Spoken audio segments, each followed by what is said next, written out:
नमस्कार, स्वागत है आप दर्शकों का। आप देख रहे हैं न्यूज़ 18 का डिजिटल प्लेटफॉर्म। मैं हूं आपके साथ रजनी चौबे। ईपीएफओ ने पीएफ अकाउंट होल्डर्स के लिए जरूरी खबर दी है। जिस पल का इंतजार था वो आखिर आने वाला है।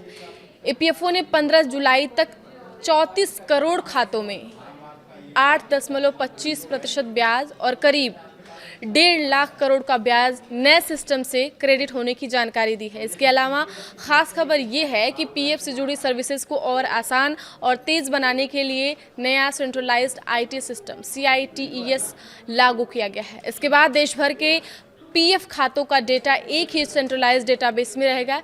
इससे सदस्य किसी भी ईपीएफओ ऑफिस से अपनी सर्विसेज ले सकेंगे। क्या क्या काम ईपीएफओ CITES से हो जाएगा, अगर इस बारे में देखा जाए तो अब PF balance, claim status, service record और पेंशन जैसी सभी जानकारी एक ही पोर्टल पर आसानी से उपलब्ध हो जाएंगे। क्लेम करने से पहले ही सिस्टम में पहले से गलतियों की जानकारी देगा, जिससे रिजेक्शन कम होंगे। नए सिस्टम के तहत पीएफ निकालना भी पहले से आसान हो जाएगा। नई व्यवस्था में क्लेम दाखिल करने से पहले ही सिस्टम डॉक्यूमेंट या जानकारी में कमी की पहचान कर देगा। साथ ही मेंबर यह भी देख सकेंगे कि वे किस कैटेगरी में कितनी राशि निकालने के लिए एलिजिबल है। इससे गलत राशि का क्लेम करने और उसके रिजेक्ट होने की संभावना काफ़ी कम हो जाएगी।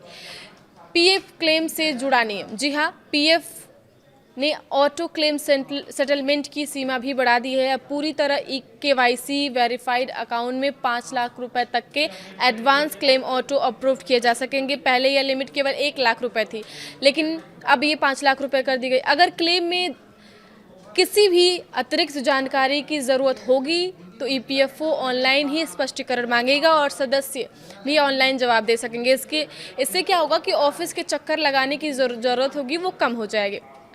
पीएफ विड्रॉल के 13 बड़े नियमों को घटाकर सिर्फ 3 आसान कैटेगरी में कर दिया गया है। सदस्य अब अपने कुल पीएफ बैलेंस का 75% तक निकाल सकेंगे। साथ ही क्लेम में किसी तरह की कमी होने पर उसका जवाब ऑनलाइन दिया जा सकेगा और पैसा सेटलमेंट वाले दिन सीधे बैंक खाते में भेजा जाएगा।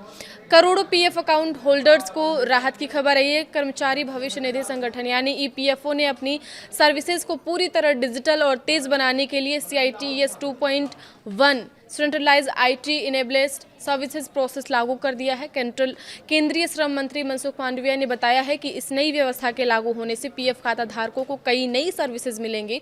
श्रम एवं रोजगार मंत्री मनसुख मांडविया ने बताया कि नए सिस्टम के तहत क्लेम मंजूर होने के दिन ही राशि सीधे बैंक खातों में भेजी जाएगी। साथ ही अंतिम भुगतान की मंजूरी की तारीख तक पीएफ पर ब्याज मिलेगा। पहले ब्याज की गणना केवल पिछले महीने के अंतिम दिन तक की जाती थी, लेकिन अब ईपीएफओ ने देश भर के सभी पीएफ रिकॉर्ड्स को एक केंद्रीय डेटाबेस में ट्रांसफर कर दिया है।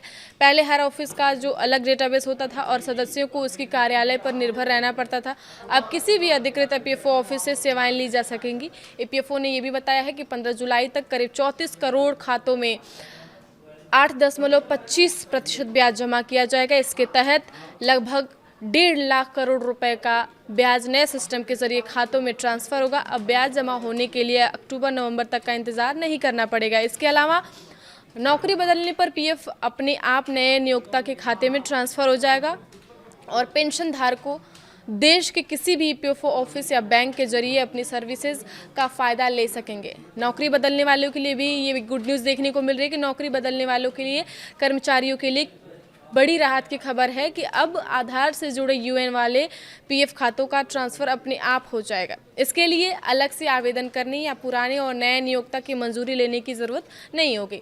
सेवा अवधि भी ऑटो ट्रांसफ़र हो जाएगी। नई व्यवस्था का फ़ायदा ईपीएस पेंशन धारकों को भी मिलेगा। वे अब देश के किसी भी ईपीएफओ ऑफिस में लाइफ सर्विस सर्टिफिकेट जमा कर सकेंगे और अन्य सर्विसेज ले सकेंगे। इसके अलावा केंद्रीकृत पेंशन भुगतान प्रणाली CPPS लागू होने से पेंशन अब भारत के किसी भी बैंक खातों में प्राप्त की जा सकेगी, चाहे वो पेंशन का मामला किसी भी क्षेत्रीय ऑफिस से जुड़ा हो या कहीं से भी जुड़ा हो। आगे खबरों के लिए आप बने रहिए न्यूज़ 18 के साथ। धन्यवाद।